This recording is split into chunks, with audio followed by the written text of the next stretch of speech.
Menteri SDM di Jalan Rasuna Said Kuningan, Jakarta ditembak orang tak dikenal, belum diketahui siapa pelaku penembakan. Menurut informasi, penembakan dilakukan siang tadi dan ditemukan selongsong peluru di lantai. Dan untuk mengetahui informasi selengkapnya, kita segera bergabung melalui sambungan telepon dengan Kabid Humas Polda Metro Jaya, Kombes Pol M. Iqbal. Selamat malam, Pak Iqbal. Selamat malam, Mas. Ya, Pak Iqbal, mungkin Anda bisa menjelaskan bagaimana kronologi kejadian penembakan di kantor SDM siang tadi? Begini, benar terjadi dugaan penembakan, kita perkirakan pukul 12.00 ke atas. Pada waktu itu, ruangan yang diduga terkena tembakan itu adalah ruangan staf khusus kementerian, itu Bapak Widiawan. Pada waktu itu, yang bersangkutan sedang keluar makan siang, sehingga tidak mengetahui langsung. Ya, otomatis tidak ada korban di situ. Benar ditemukan proyektil dan beberapa pecahan kaca dan juga ada bekas berlubang di situ. Nah, kita sedang melaksanakan pengolahan tempat kejadian perkara, menemukan semua alat bukti, meminta beberapa keterangan saksi dan masih saat ini puluhan anggota di situ. Ya, ada Kapolres Jakarta Selatan juga memimpin pelaksanaan pengolahan tempat kejadian perkara. Dari pengolahan tempat kejadian perkara, analisa kita diduga pelaku tembakan itu berasal dari jembatan layang Kasablanka itu, ya. Oke. Begitu, Mas. Ya, Pak Iqbal, apakah memang sudah diketahui jenis peluru dan kemudian atau mungkin senjata yang digunakan oleh pelaku? Ya, kita sudah paham, tapi ini kan teknis penyidikan. Jadi tidak saya sebutkan di sini, Mas. Intinya benar kita membenarkan bahwa terjadi dugaan penembakan. Kita laksanakan tempat perkara untuk dan lain kita analisa. Ya. Ya, Pak Iqbal, menurut informasi yang kami terima, tadi Anda sempat bilang bahwa memang peluru itu masuk ke ruangan ini ya, staf khusus dari Kementerian SDM. Tapi kalau tidak salah itu adalah lantai yang sama juga dengan lantai Menteri SDM. Kalau tidak salah hanya 10 meter begitu, Pak, ruangan staf khusus. Jauh. Masih jauh, Pak, ya? Jauh dari itu, Pak Menteri, ya. Seberapa jauh, Pak? Ya jauh, sampai ratusan meter jauh. Ratusan meter begitu ya, tapi memang masih di lantai yang sama ya, Pak, ya? Ya, intinya begitu, jauh dari ruangan Menteri, gitu. Iya. Ya. Baik, Pak Iqbal. Oke, Mas. Apakah sudah ada motif mungkin yang diketahui sementara, Pak? Ya, motif tentunya kita akan lakukan pengungkapan dulu baru diketahui motif. Bisa motif apapun mungkin terjadi sampai dengan motif yang paling ringan, orang-orang yang tertarik pelatuknya atau apa, kita akan selidiki semua. Nah, tim sedang bekerja, di situ kan ada beberapa petunjuk yang harus kita analisa cepat, begitu, Mas. Ya. Baik, Pak Iqbal, terima kasih atas informasi. Sama-sama, Mas, terima kasih.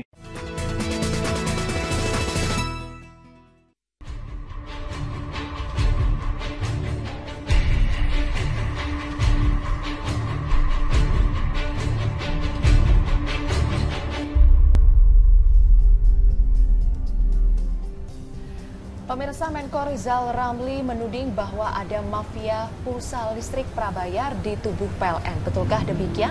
Nanti kami akan membahasnya bersama dengan narasumber yang sudah hadir. Tapi sebelum itu kami akan hantarkan dulu paket informasi berikut ini. Setelah mengkritisi mega proyek pembangkit listrik 35.000 MW, Menteri Koordinator Bidang Kemaritiman dan Sumber Daya Alam Rizal Ramli mensinyalir dugaan adanya mafia yang memonopoli distribusi pulsa listrik prabayar. Akibatnya, masyarakat harus membayar mahal pulsa listrik prabayar yang dibeli lewat sistem token. Rizal Ramli pun meminta PLN mengkaji kembali sistem pembelian listrik prabayar lewat token yang membuat masyarakat membayar lebih mahal.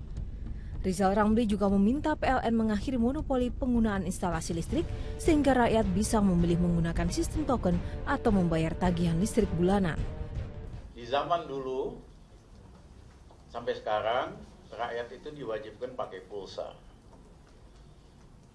Ya, karena ada yang main monopoli lah di PLN di masa lalu.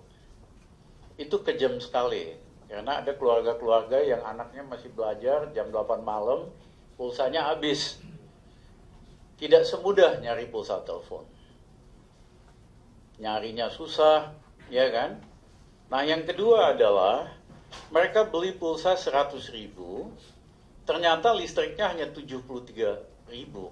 Kejam sekali, 27%. Disedot oleh, sebutnya apa nih Pak?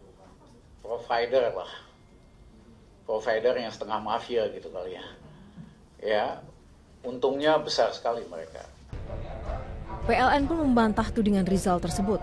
Direktur Utama PLN Sofyan Basir mengaku belum tahu jika ada mafia token listrik di PLN. Sofyan berjanji akan menelisik mencari tahu tudingan Rizal Ramli terkait mafia token listrik. PLN menduga Menko Kemaritiman dan Sumberdaya itu mendapatkan informasi yang keliru mengenai penghitungan pembelian pulsa listrik karena pembelian pulsa listrik tidak bisa disamakan dengan membeli pulsa telepon prabayar. Dan selain itu, besaran listrik yang didapatkan pun berbeda tergantung golongan pengguna. Kalau memang ada tindakan-tindakan yang keliru yang dilakukan oleh provider atau PPOB, kami akan buang mereka. Mungkin kami akan kembali ke sistem perbankan saja. Tapi apakah di daerah-daerah terpencil, pulau-pulau terluar yang belum ada sistem perbankan juga bisa dilaksanakan? Kan tidak. Difikirkan untuk kembali ke meteran, kalau mungkin. Memang ada, kami punya risiko dengan merekrut orang ratusan ribu lagi. Bagaimana misalkan 56 juta penduduk harus satu persatu kita datang ke meteran, ya kan? Bagaimana mencatat meter, pulang lagi baru masukkan data ke PLN. Itu pun banyak oknum pencatat meter yang tidak mencatat dengan baik. Besarnya jumlah biaya administrasi dalam pembelian pulsa listrik menjadi keluhan pelanggan yang menggunakan sistem listrik prabayar. Pelanggan merasa dirugikan dengan adanya potongan nominal yang dirasa memberatkan karena jumlahnya jauh di bawah harga pembelian. Sebenarnya kalau kita sih sebagai konsumen sebenarnya sangat tidak puas dengan sistem yang pakai token. Nah, karena apa? Kita kalau beli pulsa 100.000 itu berapa ya? 70 ya apa berapa ya? Nah, jadi ini besar sekali. Kemudian di situ ada pajak segala macam. Nah, ini seharusnya pemerintah sendiri kan harus transparan. Nah, apa mungkin ini ada kerjasama dengan mafia-mafia yang terkait atau apa? Ini tidak bagus manfaat terhadap masyarakat. Pelanggan prabayar PLN saat ini telah mencapai 20 juta pelanggan atau 30% dari total pelanggan listrik nasional. Bagaimana membuktikan tudingan Rizal Ramli bahwa ada mafia pulsa listrik? Dan apa yang harus dievaluasi agar konsumen tidak dirugikan?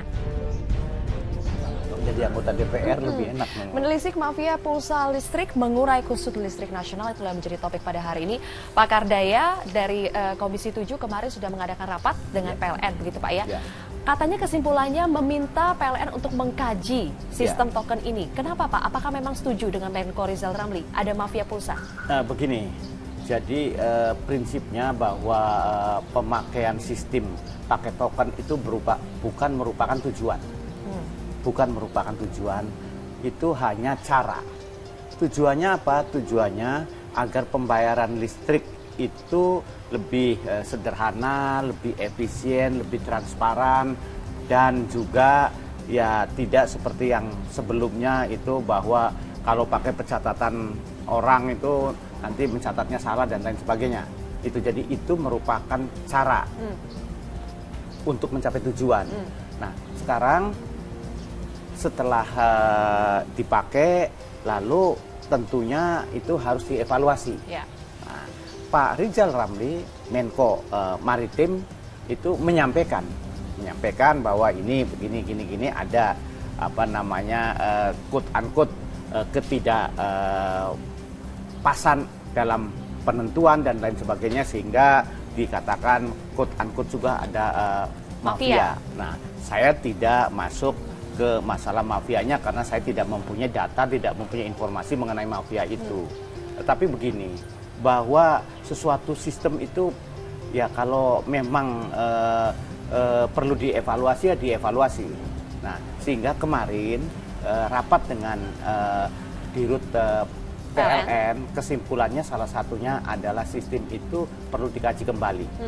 Dikaji kembali itu dari hasil kajiannya itu bisa macam-macam. Oke, Pak Kardaya, tadi Anda bilang token itu adalah cara untuk mencapai tujuan. Kalau Anda lihat dengan cara token ini sebetulnya mencapai tujuan tidak? Yang lebih sederhana, efisien, transparan mencapai itu tidak? Ada beberapa sisi positifnya token itu dibandingkan yang ini, yang meteran, tapi ada juga tentunya apa saja sisi itu, Pak, menurut negatifnya. Anda? Tapi begini, kemarin waktu rapat dengan Dirut PLN disampaikan oleh Pak Sofyan bahwa ini permasalahannya itu karena waktu tiap bayar token itu ada biaya administrasi. Ya. Sedangkan kalau bayarnya tuh katakanlah 20.000, 20.000, Nyicil belinya sedikit-sedikit tiap gitu, Pak ya. 20.000 itu kena biaya administrasi. Tiap 20.000 kena biaya administrasi. Kalau belinya 100.000 itu biaya administrasinya kena sekali. Nah, ini yang jadi masalah. Oke. Baik, Pak Kardaya, karena itu yang menjadi masalah Ya, sekarang antara ini, lain, tapi ada yang lain juga. Sekarang saya ingin minta konfirmasi dari Bapak Adi Supriyono, ini Corporate Secretary DPLN. Selamat pagi, Pak Adi. Selamat pagi. Oke, Pak Adi, saya ingin minta konfirmasinya. Menko Rizal mengatakan ini ada mafia pulsa listrik. Sebetulnya bagaimana? Tanggapan Anda bagaimana? Saya kurang tahu apa yang dimaksud dengan mafia pulsa listrik gitu ya. Karena kalau dikaitkan dengan angka yang tersedot 27%, setahu saya dalam token pulsa listrik ini potongannya hanya sekitar 5.000-an gitu. Oke, potongannya itu untuk biaya administrasi bank dan juga PPJ ya, pajak penerangan jalan. Pak, itu tadi untuk pertanyaan yang 100.000 ya. Betul. Tapi kalau untuk biaya admin itu dikenakan untuk semua kan Pak, dari mulai 20.000, 50.000 dan seterusnya? Betul. Kena semua. Nah, sekarang pertanyaannya Pak Adi, kenapa sih harus ada selalu biaya admin? Kalau misalnya masyarakat kecil hanya mampu membeli 20.000 cicil seperti itu, berarti mereka akan terus dong kena biaya ini. Iya, betul. Itu dianggap merugikan masyarakat loh, Pak. Itu adalah biaya yang dikenakan oleh bank. Itu tidak masuk ke PLN, Pak. Siapa yang membuat peraturan itu, Pak? Kenapa harus ada biaya administrasi?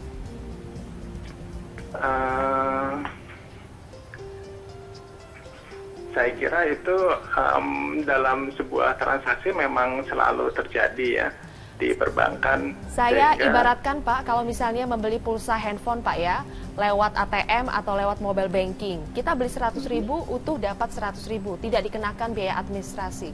Lalu kenapa sekarang mau beli pulsa listrik harus ada biaya administrasi Pak? Ya tentunya tidak semuanya begitu juga ya pulsa handphone itu.